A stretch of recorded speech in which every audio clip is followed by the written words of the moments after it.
Nvidia has a market cap of $430 billion, a PE of 46, and a tiny dividend yield of 0.9%, along with a strong business model and growing market share. So why has the stock been cut in half, and should we be buying these dips? Stick around to find out as we talk about that and more on today's episode. How's it going? Welcome to Everything Investing. I hope you're having a great day. Today we're going to analyze Nvidia's business and earnings results. We'll start with a full analysis into the financials, top line, bottom line, balance sheet, cash flows, etc. And we'll conclude with an evaluation of this business using our intrinsic value calculator seen on screen, which will identify whether or not Nvidia is a value investment or not. And if you enjoy the analysis and the value investing perspective, please like and consider subscribing for more of this content. As always, we will be doing this analysis in 5 minutes, so let's jump into it. Okay, so jumping into their second quarter results here, we'll start with the comments from the CEO. And the first thing that they mentioned here is that they're navigating supply chain transitions in a challenging macro environment. They're saying that they will get through this challenging period, so they're just reassuring shareholders.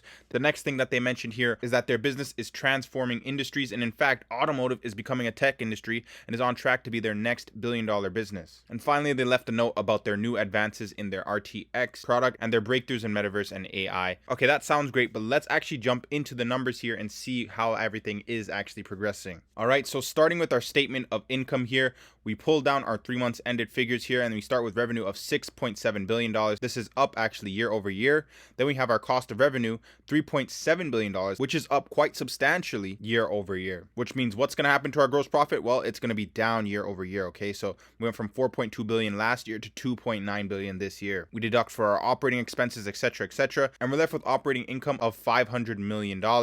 Last year at this point, we had $2.4 billion.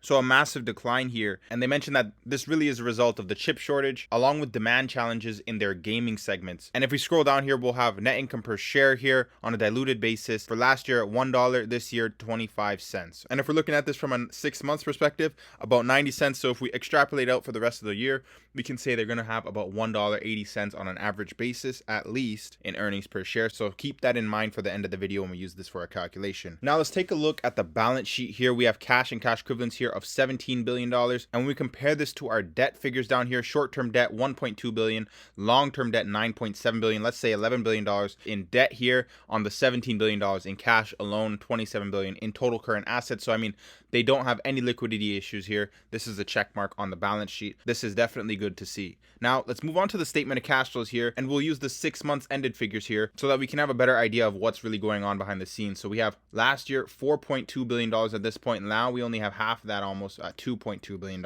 Add back in our other non-cash costs, etc., and we're left with $3 billion in operating free cash flow. Deduct our little capex figure here. So let's just say they have about $2.3 billion, $2.2 billion approximately in free cash flows to reward shareholders. How exactly are they doing that? Well, they're actually going a little overboard here, and they're committing to their share buyback plan here to buy back a ton of shares here, $5.3 billion worth, and they're also paying a small dividend, as we mentioned earlier. So with all this information, let's jump into our calculation to see what price point we would actually be comfortable in picking up shares of Nvidia. All right, so we said that they'd probably come out on an average basis with $1.80 in earnings per share by the end of the year. Now that is being conservative. They are projected to have a nicer second half of the year, and analysts actually believe that they'll come out with closer to $5 in earnings per share. I think that's a little too rich. So let's assume on a conservative basis here that they can actually come out and produce at least $2.50 in earnings per share by the end of 2022. If we require a 10% return, I will calculate the dividend, even though it is small in this calculation. And if we expect this business to continue with their 5-year EPS growth metrics here of 43% for the next 5 years, then this drops down, let's say, to like 25% for the next 5 to 10 years after that.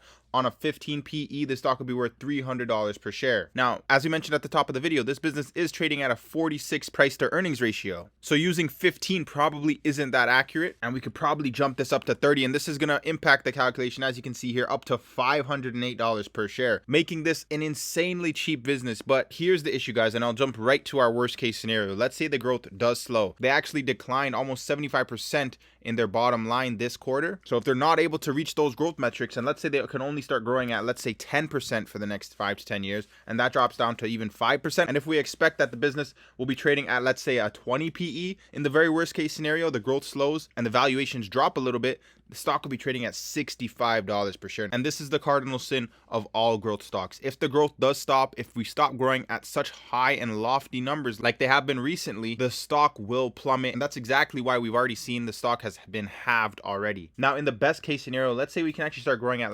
45%, and then that continues at 30% for the next 5 to 10 years. The PE remains the same. Let's say 46. Yeah, we'd be trading at $1,000 per share. So significant upside here in the very best case scenario. But in the worst case, if you were an investor of Nvidia, yeah, you'd be scared. So right now, as it sits with Nvidia, we are down towards this $164 figure after hours. It seems like we're bouncing off this $150 price range, and we're trying to head higher into 200s. But at the end of the day, the biggest factor here for Nvidia is whether or not that they can actually grow at their historical figures there, in and around 40% per year. If they can, yeah, we're going to take off from here and probably back up through all-time highs. If they can't, if the competition comes in, growth is slowed for whatever reason, more supply chain issues, etc., yeah, the stock is going to tank a little lower and probably into this $115 range. But that is the analysis for Nvidia. If you have enjoyed the video, please leave a like and subscribe, and I'll catch you on the next one.